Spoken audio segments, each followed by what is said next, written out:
Graças e paz, queridos. Bom, vamos começar mais uma aula. Hoje é a primeira carta de Pedro, né? O discípulo de Cristo.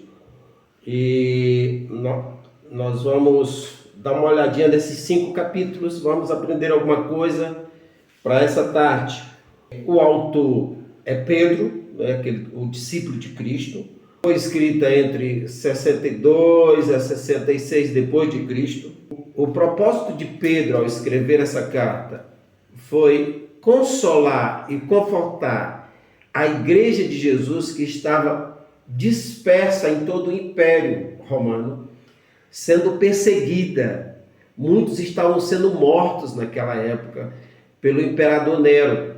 Então Pedro escreve para motivar os crentes a permanecer na esperança, enfrentando o sofrimento. Uma carta para gerar fé, para gerar esperança no meio do sofrimento.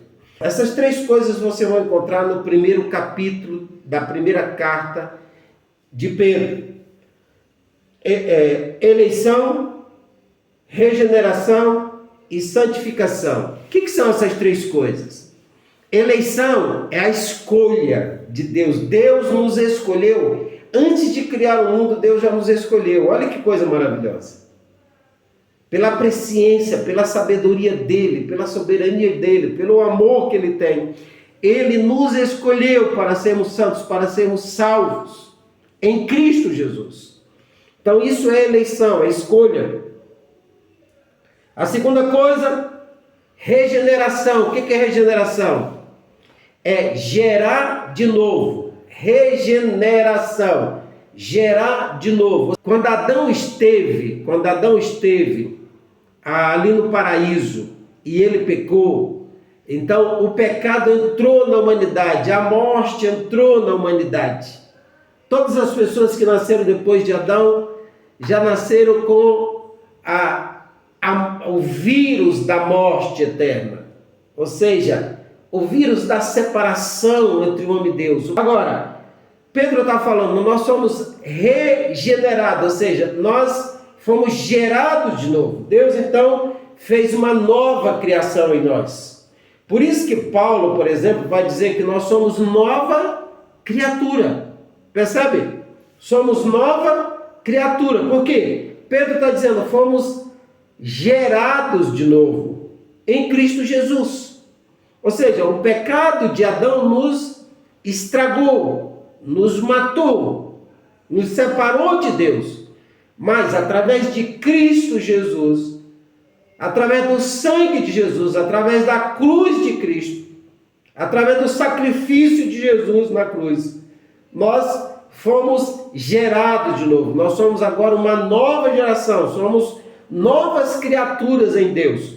Não gerados por mãos de homem, por meio de homens, mas gerados através de Jesus, através da morte de Jesus, fomos feitos novas pessoas para Deus. E santificação. O que é a santificação? A santificação é um processo de separação do homem do pecado. A santificação é um processo gerado pelo Espírito Santo em nós, que nos leva a nos separar do pecado, a nos distanciar do pecado, a nos afastar do pecado. Então nós estamos no processo de santificação. Então, eleição é uma escolha. Deus nos escolheu para sermos salvos. Amém. Glória a Deus. Foi Ele que nos escolheu. Regeneração. Foi Jesus que fez isso através do sangue dele. Dinheiro nenhum pode comprar, porque só Jesus pôde fazer isso na cruz. Agora, na santificação, nós participamos. Na santificação tem a responsabilidade do homem. Claro que o Espírito Santo vai operar isso na nossa vida, mas nós temos responsabilidade nesse processo de nos santificar, de nos purificar, de resistir o diabo, de resistir o pecado, de fugir das tentações, de fugir do pecado. Essa é uma responsabilidade nossa. Deus não vai descer do céu para afastar você do pecado. Você é que tem que afastar do pecado. Você é que tem que colocar a sua vontade na cruz de Cristo. Você é que tem que colocar as suas paixões carnais na cruz de Cristo. Santificação é a morte da natureza de Adão. Santificação é a morte da natureza pecaminosa. E isso você tem que fazer todo dia. Por isso que a Bíblia vai dizer: matai o velho homem, matai a velha natureza. Para quê? Para que essa natureza de Cristo, esse projeto de Cristo, essa natureza de Cristo possa ser gerada em nós, para que possamos ser novas criaturas. Amém? Para que possamos ser um novo homem. Por isso que diz: despojai-vos do velho homem, largue o velho homem, ou seja, velhas práticas, e viva como uma pessoa escolhida, uma pessoa regenerada, ou seja, uma pessoa gerada de novo, e uma pessoa pura, santa, separada para Deus. Amém? Ok, vamos então para o capítulo 2. No capítulo 2 nós vamos aprender também 3 coisas principais ali. Primeiro, sermos como crianças famintas por Deus. Segundo, sermos sacerdócios reais. Terceiro, sermos peregrinos nessa terra. Essas 3 coisas vocês vão aprender no capítulo 2. É o que está ali, é o que Pedro está falando. Vocês devem desejar ardentemente o leite espiritual. Ou seja, nós temos que ser como uma criança recém-nascida. Uma criança que acabou de nascer e está chorando pelo leite da mãe. Já percebeu? Uma criança quando nasce, ela não sabe falar, não sabe comer chima, não sabe comer essas coisas, mas sabe mamar o leite. Então, Pedro usa a imagem, essa metáfora da criança, quando está desejando mamar, quando está chorando por mamar. Ele está dizendo, assim também deve ser o crente desejoso pelo leite espiritual, que é a palavra de Deus. Nós devemos ser como criança que chora pela palavra de Deus. Ser como criança que chora pelo alimento espiritual. Ser como crianças que choram diante de Deus para crescermos, para avançarmos, para nos alimentarmos dos princípios de Deus, da palavra poderosa de Deus. Sermos cheios da presença de Deus. Mas para isso precisamos ter sede. Para isso precisamos chorar diante de Deus, querendo leite espiritual, querendo o alimento espiritual de Deus, para que essa criança possa crescer. Essa pessoa que acabou de nascer espiritualmente é uma criança, e para ela crescer, ela precisa do leite espiritual, que é a palavra de Deus. Ela precisa se alimentar das coisas do céu, das coisas de Deus. Como vai crescer se não ler a Bíblia? Tem pastor que não lê a Bíblia, irmão. Acredita numa coisa dessa? Eu não sei por aí, né? Mas tem obreiro que não lê Bíblia. Como esse obreiro vai crescer? O que esse obreiro vai pregar se ele não está lendo Bíblia? Ele tem que desejar ardentemente a palavra de Deus para que ele possa aprender e possa crescer. Sacerdócio real. O que significa isso? Um reino de sacerdotes. Vocês lembram que tinha um sacerdote lá no Antigo Testamento? No Novo Testamento, o sacerdócio é diferente. Não é como aquele do Antigo Testamento que tinha o sacerdote que cuidava lá do tabernáculo, com aquelas roupas grandes, não é mesmo? Então, agora é diferente. No Novo Testamento é um reino de sacerdotes. Todos nós somos sacerdotes. Homem, mulher, criança, todos somos sacerdotes. Ou seja, temos o sacerdócio, ou seja, essa unção de interceder pelas pessoas que estão longe de Deus. essa unção, essa vocação de nos colocarmos entre Deus e o homem perdido, entre Deus e a cidade que está perdida. E recebermos de Deus a palavra, buscarmos em Deus através da oração pelo povo, recebermos de Deus a palavra e levar essa palavra para a cidade, para as pessoas, para ligar aquelas pessoas a Deus. Isso é o que o sacerdote fazia. Eles ligavam as pessoas a Deus. Eles levavam a palavra de Deus para as pessoas, levavam a sabedoria de Deus para as pessoas, intercedia pelas pessoas. Então, o apóstolo Pedro está dizendo, agora todos nós somos sacerdotes, todos nós temos esse papel de receber a palavra de Deus, a sabedoria de Deus e ir pregar para as pessoas. Você está pregando para as pessoas? Você está aprendendo para quê a palavra de Deus? Você tem que pregar para as pessoas. Quantas pessoas tem na sua igreja? Quantas você já ganhou, já evangelizou na rua e levou para a sua igreja? Então, você é o sacerdote. Vai falar para as pessoas de Deus. Vai buscar as pessoas para Deus. Vai buscar os seus vizinhos. Vai buscar seus familiares para Jesus. Porque agora você é o sacerdote. A terceira coisa do capítulo 2 é a imagem do peregrino. Sois peregrinos e forasteiros nessa terra. Pedro usa essa imagem, porque no Antigo Testamento, Abraão, Moisés, todos, Jacó, Isaac, todos aqueles homens de Deus foram peregrinos na terra. Foram peregrinos. E diz a Bíblia que mesmo quando eles entraram em Canaã, eles sabiam que aquela terra não era a terra do descanso. Eles sabiam que aquela terra não era a pátria deles, porque eles esperavam uma pátria celestial, aleluias. Eles esperavam uma pátria melhor, sobrenatural, celestial. Então, a nossa pátria não é aqui. A nossa pátria não é nessa terra. A nossa pátria é no céu. Nós aqui somos cidadãos que estamos aqui por um tempo, estamos de passagem. Ande de tal forma que as pessoas olhem para você e digam: esse aí é um servo de Cristo. Esse aí é um servo de Cristo. Glória a Deus pela vida dele, porque ele cumpre o que ele fala.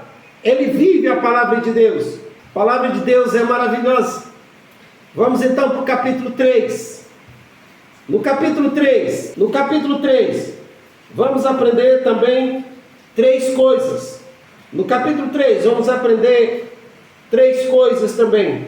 No capítulo 3, nós vamos aprender, queridos, que nós devemos deixar Cristo conduzir o nosso coração, dirigir a nossa vida, conduzir a nossa vontade, modelar o nosso comportamento.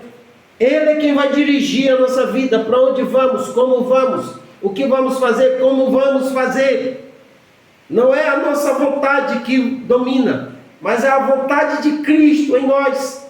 É a nossa vontade sujeita à vontade de Cristo.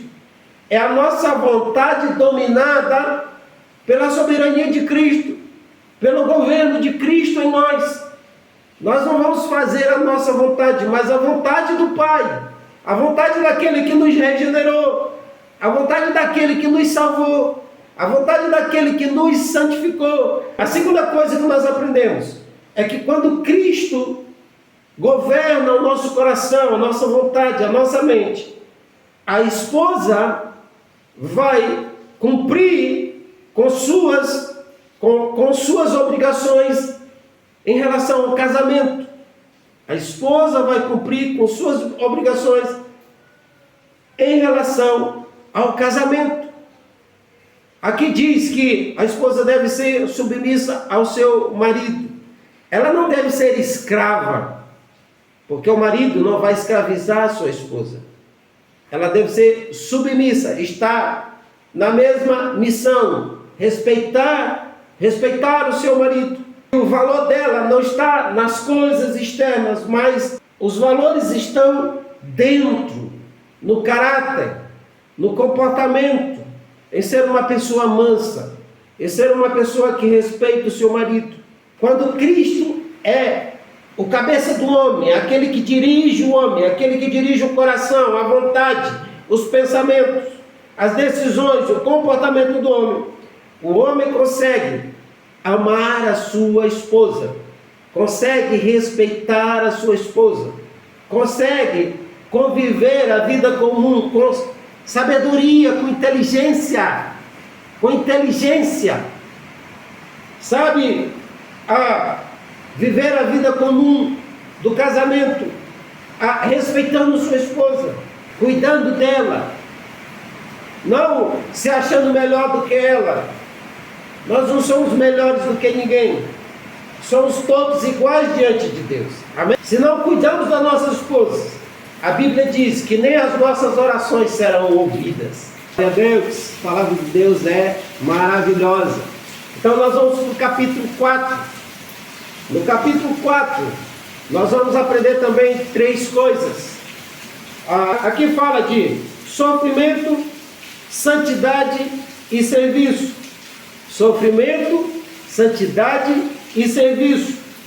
Aqui Pedro vai dizer que aquela igreja que estava sendo perseguida, muitos crentes sendo mortos, presos, ele vai dizer: suporte o sofrimento, porque Cristo também sofreu e venceu. Santidade, sede santos no vosso comportamento na sociedade onde vocês estão, apresentar o melhor diante de Deus, para ser um bom servo diante de Deus, para saber servir a igreja, saber servir as pessoas da forma que agrada a Deus. Isso é o que você vai aprender no capítulo 4 de 1 Pedro. No capítulo 5, nós vamos aprender também 3 coisas. Aqui vai estar falando sobre presbítero, ou seja, sobre o pastoreio, sobre o pastorado. Aqui Pedro vai ensinar aos pastores como cuidar da igreja de Deus, como cuidar da noiva de Cristo. A igreja não é nossa, a igreja não é do pastor. O pastor é apenas o anjo da igreja, o pastor é apenas o servo de Cristo que cuida daquela igreja para Jesus. Porque no dia do arrebatamento, Jesus vem buscar a sua igreja. Naquele dia você vai ficar sem dirigir a igreja. Todos nós vamos subir para o céu. Lá não vai ter a igreja para você cuidar. Esse é um privilégio que Deus deu para você, para mim, para nós, cuidarmos aqui. Mas não é nossa, a noiva não é nossa. Segunda coisa, devemos pastorear a igreja de Cristo sem ganância financeira. É claro que a Bíblia diz que o trabalhador é digno do seu salário. É importante que um pastor seja recompensado pelo seu trabalho, com uma ajuda, para que ele possa comer, para que ele possa vestir, para que ele possa sustentar a sua família. Isso é dignidade daquele que trabalha para Cristo. Deus quer isso para você. Mas você não pode fazer da igreja um comércio. Você não pode fazer da igreja uma feira, não é a sua feira, não é uma machamba sua. Os crentes não são machamba sua. Os crentes são ovelhas que você tem que cuidar. Então, tem pastor que é ganancioso, ele só trabalha pelo dinheiro ali da obra. Tem pastores que são tipo lobos devoradores. Mas Pedro está dizendo, não trabalhe como ganancioso, mas com o coração voluntário para Deus. Outra coisa, não domine o rebanho de Cristo. Você não pode desenvolver o seu ministério dominando a igreja com mão de ferro. Não, porque você não é o Senhor dele. Você não morreu pela igreja, foi Jesus que morreu por ela. E Jesus trata a igreja dele com amor. Jesus cuida da noiva dele com amor, ele morreu por ela. Então você não pode conduzir a igreja com mão de ferro, com mão dura, com um carrasco, não. dominando as pessoas. As pessoas não são nossas. As pessoas são ovelhas de Cristo, não nossa. Nós somos servos que cuidamos ali pela graça de Deus, cuidamos daquele rebanho. Amém? Não podemos conduzir a igreja por constrangimento, constranger as pessoas, humilhar as pessoas com amor, com humildade, sendo um exemplo ali para aquelas ovelhas. Assim como Cristo é um exemplo para nós, temos que ser um modelo para a igreja, um modelo de Cristo através de nós, de humildade, de serviço, de sacrifício pela igreja. Tratar a igreja para que ela seja uma noiva limpa, pura, sem mácula, para o dia do arrebatamento. É disso que se trata. Porque naquele dia, disse Pedro, o Supremo Pastor vai nos encontrar e vai retribuir a cada um, segundo a forma que cada um tratou a sua noiva, tratou a sua igreja. É naquele dia que nós vamos receber o nosso salário. É naquele dia que nós vamos receber, amém? Vamos receber a coroa da justiça, a coroa de glória. É naquele dia que o Supremo Pastor vai dizer: vinde, benditos do meu Pai, servo bom e fiel, foste fiel no pouco, entra no gozo do teu Senhor, entra no reino do teu Senhor. Queridos, nós temos o Supremo Pastor, Ele que é o dono da igreja, Ele que é o dono de tudo, Ele que é o dono dos ministérios, e nós somos servos. Se fizermos um trabalho bom, se fizermos um trabalho honesto, se fizermos um trabalho fiel, se fizermos um trabalho com integridade, naquele dia Ele vai nos aceitar, Ele vai aceitar o nosso trabalho e vai nos recompensar com a coroa da justiça, com a coroa de glória. E vai, queridos, e vai nos receber como servo bom e como servo fiel.